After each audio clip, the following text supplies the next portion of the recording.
devenue influenceuse, vous gagnez très bien votre vie, c'est vrai. parce que plein de gens... Et pourquoi? Parce que j'ai géré mon image. Vous avez pas l'impression de cracher dans la soupe un peu? Alors je vous explique une chose. Cracher dans la soupe, jamais de la vie. Parce que, je vous explique, je me suis battue. J'ai eu du harcèlement dans ma deuxième télé, de la production qui cautionnait ça. Je me suis battue, coûte que coûte. Ils me mentaient, ils me manipulaient. T'inquiète pas, avec nous c'est différent, t'inquiète pas, on fera pas ça, t'inquiète pas. Donc à chaque fois je retombais dedans. Aujourd'hui... Vous savez très bien que je ne suis pas du tout adepte de la prise de parole sur les réseaux sociaux pour des clashs ou pour répondre à des polémiques ou pour me mêler tout simplement de choses qui ne me concernent pas. Or, là, j'avais envie de vous parler de quelque chose parce que je suis clairement un petit peu choquée de certains propos. Je fais de la télé-réalité depuis 5 ans. À savoir qu'en 5 ans de télé-réalité, j'ai travaillé avec diverses productions, notamment avec ma production actuelle qui est Banny J Prod, et qu'on ne m'a jamais demandé de me mettre en couple ou d'aller vers tel ou tel garçon pour pouvoir rester dans une aventure. Clairement, diaboliser la télé-réalité, c'est la mode, hein, donc certains chroniqueurs se lâchent, on est d'accord, c'est-à-dire qu'on parle de mots très très forts, hein, tels que de la prostitution audiovisuelle. Alors tout cela, je ne sais pas d'où ça sort, je ne sais pas en quelle année ça existe, enfin dis-moi, dans mon monde ça n'existe pas. À savoir que y a aussi de très belles choses qui se passent dans la télé-réalité, qu'on n'est pas des monstres. Hein, à la base, on est là pour divertir les gens, que c'est une émission de divertissement, qu'il y a des personnes qui nous regardent, même si certains disent qu'ils ne regardent pas, ils regardent. Hein. Il y en a qui l'assument, d'autres pas. Pour dire que nous ne sommes pas des monstres, hein, nous sommes des gens comme tout le monde, que nous ne sommes pas tous cons.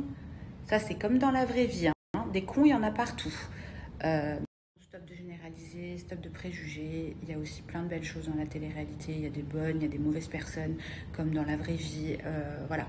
À un moment donné, moi, je suis très très fière d'être issue de la télé-réalité. Je suis très fière d'avoir travaillé avec les productions avec lesquelles j'ai travaillé ou avec lesquelles je travaille encore. Personnellement, voilà. On est là pour divertir, on est là pour rigoler, pour faire rire les gens. Et ce n'est que de la télé. Et je trouve que sur certains propos, ça va un petit peu trop loin. N'oublions pas qu'il y a des gens qui s'aiment dans le milieu de la télé-réalité. Il y a des gens qui sont mariés parce qu'ils ont, grâce à ces émissions de télé-réalité, rencontré l'amour, qui ont eu des enfants. Donc tout ça, c'est à pas oublier aussi. Pourquoi pas? Et moi, j'en veux énormément aux prods qui instrumentalisent les gamins, qui vous utilisent, qui vous formatent. Oh là là. Oh là là. C'est le procès de la télé-réalité. Allez. Oh là là. Étriqué. Qu'elle est étriquée, celle-là. Oh putain. Ça y est. Alors moi, je vous dis, ça fait 7 ans que je fais de la télé. Je remercie la télé. Je remercie ma production, Banny J, Magali. Et ciao. Ça ne va plus, ça ne va plus, ça ne va plus. TPR en calbar, banane. Tout simplement parce qu'il en a marre. Il en a marre. Marre. J'en ai marre. Alors là, je le prends avec humour. Parce que je suis quelqu'un de fun, je suis quelqu'un de... Voilà. Et moi, quand je parle, je ne vais pas être trash, je ne vais pas insulter, je ne vais pas dénoncer. Les gars, j'ai pas besoin de buzz, très sincèrement. Si j'aurais voulu faire du buzz sur toutes les histoires qu'il y a eu dans les mois, les jours passés, j'aurais pu ouvrir, j'aurais pu... Donc croyez-moi, que ce soit moi ou ma femme, vous ne me verrez jamais sur un plateau télé à colporter de la merde ou tout simplement dire ceci sera un tel. Non, non. J'ai travaillé avec des gens, ça s'est moins bien passé. Lors d'une interview, on peut peut-être évoquer, mais je n'irai jamais dénigrer, etc. Les gars, c'est un travail. La télé-réalité, à l'heure actuelle, c'est un travail. Il y a des gens qui vivent de ça. Je ne parle pas pour moi. Je ne parle aussi pour la production. Des gens qui ont fait des études pour ça. Voilà. Il faut savoir que dans une télé-réalité, il y a une centaine de personnes qui gravitent autour. Voilà. Qui bossent pour ça. Jour et nuit. Donc, en fait... En discriminant vraiment, parce que c'est de la discrimination, ben oui, je connais aussi des mots comme ça dans mon vocabulaire. Je ne suis pas un sombre con, non. On sait quand même parler, on sait quand même s'exprimer. Donc en fait, en disant des telles aberrations, voilà encore un autre beau mot, hein, aberration. Alors, donc voilà, petite dédicace parce que là j'ai vu il y a quelques minutes que pour faire de la télé-réalité, il faut être con. Et bien alors je suis un sacré con. Eh oui, je suis un sacré con et je suis fier d'être con. Voilà, parce que moi je vais vous dire quelque chose. La télé-réalité, elle m'a tout apporté. Voilà, elle m'a tout apporté. Elle m'a apporté ma situation financière, elle m'a apporté ma famille, elle m'a apporté ma femme, elle m'a apporté mon fils, mes meilleurs voyages, mes meilleures émotions, mes meilleures expériences. Elle m'a tout apporté. Et grâce à Dieu, j'arrive à en vivre depuis maintenant 7 ans. Voilà, 7 ans. Et en fait, je me rends compte que je regarde la télé, je regarde les médias, etc. Et on est en train de nous faire passer pour des monstres. Des monstres. Voilà. En gros, quand on va dans une télé-réalité, c'est pire que... C'est pire qu'une... Parce que j'entends des mots... Waouh! J'entends des mots, ça fait froid dans le dos, les gars. Prostitution, j'entends des viols, des trucs. Alors après, ce n'est pas mes histoires, mais les gars, vous croyez qu'on va tourner nos tournages sur Pluton, sur Mars, qu'on est avec des gens totalement fous, pas stables mentalement? Vous croyez qu'on est entouré par quoi? Des gourous? Par des gens de sectes? Je comprends pas en fait. La production, vous croyez que c'est quoi? Vous croyez que c'est des grands Manitou? C'est des gens qui vont faire qui vont faire des trucs chelous? Je ne comprends pas. En fait, là, à l'heure actuelle, pourquoi on est en train de cracher sur la télé-réalité? Pour certains, sont en train clairement de cracher dans la soupe qu'elles ont bu et rebu depuis des années. Je ne comprends pas. Je ne comprends pas, c'est quoi? Donc moi, bien évidemment, on est en train de dire que je suis dans un milieu de prostitution, de drogués, de violence, de délits, de crimes. Je me dis, c'est pas le monde que je connais, moi. Moi, les gars, quand je vais en été, je vais avec ma bande de potes, je me régale. Je me régale. Et j'ai pas besoin de simuler des ruptures avec ma femme. J'ai pas besoin. À l'heure actuelle, je suis avec ma femme, j'ai mon enfant, je vis loin de tout, je fais mes tournages, je rejoins ma bande de potes, tout simplement. On ne me réveille pas le matin en me disant Nico, tu vas faire ci, Nico, il faut que tu te mettes en couple, il faut que ton couple pète avec Laurent, il faut que tu fasses aussi pour le buzz, on va faire les millions de téléspectateurs. Les gars, on me dit pas ça. Les gars, on me dit pas ça. Dans la vie actuelle, je suis comme ça. J'ai envie de faire ça. J'ai envie de jeter. Donc voilà, tout simplement, peinez que vous êtes en train d'essayer de nous faire passer pour des monstres et des diables. Parce que nous, au final, on fait que faire notre passion. Voilà, pour moi, c'est même pas un boulot. Parce que quand je vais tourner 2 mois avec mes potes dans le sud de la France, ou en Marbella, etc., que je fais des compétitions sportives, qu'il y a toute une équipe derrière moi pour me mettre en condition, qui est là, que ce soit pour le linge, que ce soit pour les courses, etc. Et en plus qu'on est payé à faire ça, je suis désolé, en fait, ce n'est pas un crime de faire de la télé-réalité. Et à l'heure actuelle, vous êtes en train de dire que faire de la télé-réalité, c'est un crime. Eh ben non. La télé-réalité n'est pas un crime. La télé-réalité est un loisir, un divertissement. Et moi, je suis fier. Vous savez que je suis fier que quand une femme, que ce soit de 50 ans, de 60 ans, ou même une mamie de 75 ans me dit « Oh là là, quel bonheur, j'attends 18h50 tous les jours parce que vous me faites rire. » Alors, on n'est pas des monstres. Arrêtez de croire ça. On fait de la télé-réalité. On est des gens normaux. On est des gens comme tout le monde. Je fais de la télé-réalité parce que j'ai choisi d'en faire. Parce que j'aime le faire. Tout simplement. Et tous ceux qui disent que c'est de la merde, c'est parce que ils sont nuls. Voilà. Tout simplement. Ou qui sont has-been. Ciao. Comme le H d'Hawaï. Ça sert à rien. Donc moi, à l'heure actuelle, j'aime ce que je fais. Sans eux, je ne serais rien du tout. J'ai bossé avec des productions. J'ai peut-être été en désaccord. À l'heure actuelle, je suis chez Banijay Productions depuis des années. Ils ont fait confiance en moi.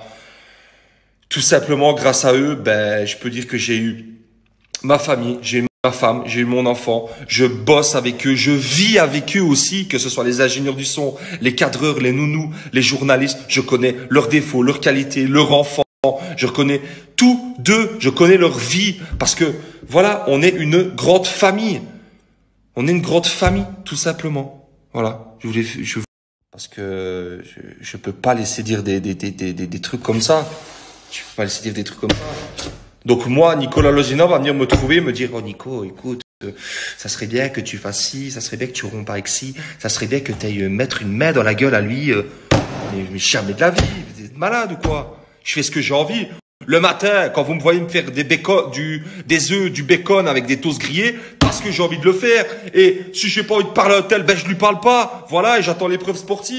Et si j'ai envie d'aller prendre ma douche à 13h au lieu de 17, eh ben je le fais. Les gars, dans la télé-réalité, il faut bien se dire, il y a le mot télé. On fait de la télé. Donc forcément, il doit y avoir du show. Forcément, si c'est pour raconter l'histoire de Pierre, Paul et Jacques, qui restent 17 jours au bord de la mer à jeter des cailloux, c'est pas intéressant. Ce n'est pas intéressant qu'on se le dise, les gars. Et oui, dans le mot télé, il y a télé, mais il y a aussi réalité. Réalité.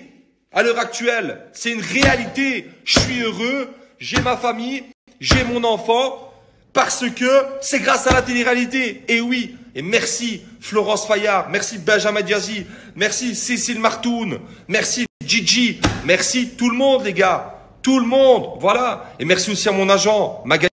Et j'en placerai aussi un mot pour mon agent, Magali Berda. Certains diront que je suis un suceur. Je m'en bats les couilles. J'en suis un, alors. Et oui, j'en suis un, alors. Magali, faut savoir que j'étais l'un des premiers à aller chez elle. J'étais l'un des tout premiers à aller chez elle. Je l'ai jamais quittée. Voilà. Et grâce à elle, aujourd'hui, je peux avoir tout ce que j'ai. Sans elle, je n'aurais rien. Et c'est une fatalité. Et c'est une réalité plutôt, pardon. C'est une réalité. Voilà.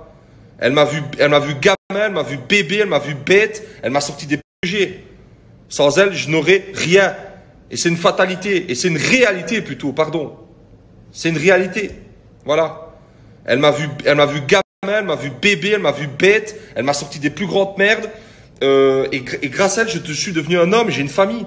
Donc les gars, arrêtez de cracher sur la télé-réalité parce que vous crachez surtout sur des personnes, mais surtout sur des métiers, sur des carrières et surtout sur des mères de famille et des pères de famille. Et ça, c'est pas beau. Donc ceux qui n'aiment pas la télé-réalité, qui critiquent la télé-réalité, qui sont étriqués la télé-réalité, ce qu'ils vont faire, c'est qu'ils vont prendre ça, leur télécommande, et qu'ils vont changer de chaîne. Ils vont aller sur BFM et ils vont arrêter de nous casser les couillons. Voilà ce que je vais vous dire. Et ceux qui aiment regarder la télé-réalité parce que ça les divertit, parce qu'après une longue journée de boulot, ça leur permet de rigoler en famille, etc. Eh ben, continuez. On est là pour le show. J'aime ce que je fais et je ne changerai pas. Merci à tous. Je vous aime. Ciao!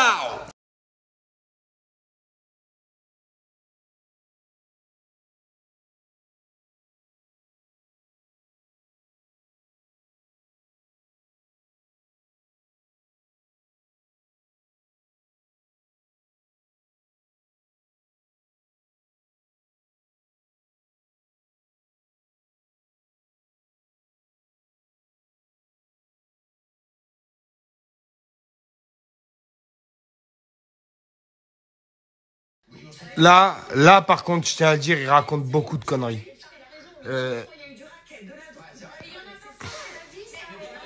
Il raconte beaucoup de merde. Ah, je vous le dis.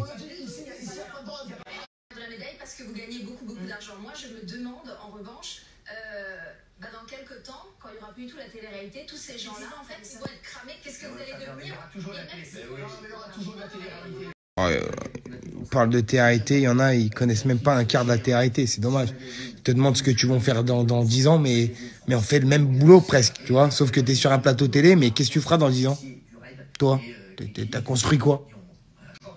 Ne vous inquiétez pas, on n'est pas tous idiots, et je pense que 99% des gens de télé-réalité sont très intelligents et on construit des choses et tout va bien se passer, hein. Vous inquiétez pas, on va pas se suicider non plus, on n'est pas tous bêtes, hein. D'accord? Arrêtez de croire que... Je sais pas. C'est ouf. On dirait qu'on est tous des déchets de la société et qu'on sait pas où on va aller et que... Non, c'est pas ça du tout, en fait. Mais vraiment pas pour le coup.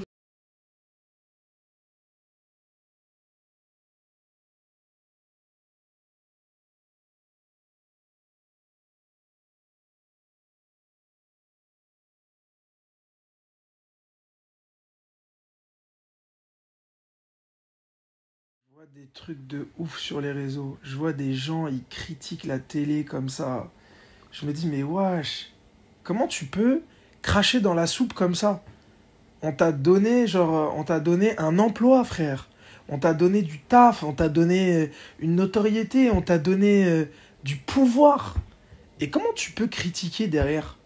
Tu vois, je donne pas de nom parce que vas-y, c'est bizarre, mais en vrai de vrai, je comprends pas. J'ai du mal à comprendre les gens qui font de la télé, qui meurent, qui donnent leur vie pour faire de la télé, et puis qui derrière, dès qu'on les appelle plus, ou dès que ça va pas, ils veulent absolument être sur l'estrade, être en lumière, et ils sont obligés de critiquer et de cracher dans la soupe.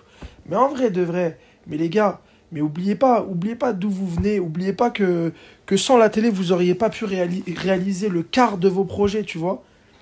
Non, faut penser. En vrai, j'ai pas honte de dire que grâce à la télé, j'ai pu réaliser plein de projets dans ma vie. Regardez, aujourd'hui, je fais du YouTube. Je suis créateur de contenu. Je rencontre des gens qui me permettent de faire des films. Je réalise mon rêve. Tu vois, je fais de la fiction. Je fais des vidéos. Mais tout ça, c'est venu comment? Parce que la première fois, j'ai fait une télé. Après, je dis pas que... Il y en a qui croient que la télé, c'est une carrière. Pour certains candidats, ça peut être une carrière. Moi, je suis pas sûr que la télé-réalité, ce soit une carrière. Mais tu peux très bien prendre la télé-réalité comme un tremplin et faire ce que tu as envie de faire. N'oublions pas que la télé te rapporte une visibilité incroyable. Si demain, tu as envie de vendre... t'as envie de créer ta marque de bijoux, quand tu passes à la télé, tu offres de la visibilité, tu donnes cet accès aux gens de pouvoir t'aimer. Tu as la possibilité d'être vu par... Ouais, désolé, ça a coupé. Juste qu'on soit bien d'accord, je vise personne. Parce que je vois, j'ai commencé à recevoir, ouais, mais tu dis ça sur un tel ou sur une telle. Je vise personne. Je dis juste que ça fait genre quelques mois que je vois des trucs et ça me déplaît, c'est tout. C'est mon opinion, ça me regarde moi. Et s'il y a une personne qui n'est pas d'accord avec moi, mais c'est pas grave, on peut en débattre. C'est tout. Moi, je suis pour la critique constructive. Quand il y a de la critique constructive, on peut avancer. Mais Rio, je crois qu'il a lâché une caisse en direct. Rio, juste, ça c'est ma vérité à moi. Et c'est vrai que certaines personnes peuvent penser que je sous-estime la parole d'autres personnes. Mais pas du tout. J'entends, ça peut être vrai. Mais je voulais juste ramener ma vérité à moi. Pour pas qu'il y ait trop de négatifs. Parce que c'est vrai qu'en ce moment, il y a énormément de négatifs. Et c'est chiant. Parce que vous ne pouvez pas savoir à quel point... Encore une fois, c'est mon expérience. Mais à quel point vivre des aventures comme ça, c'est juste énorme. C'est un bonheur. On s'éclate. C'est une colonie de vacances, tu vois. Donc voilà. Je vais manger un grec.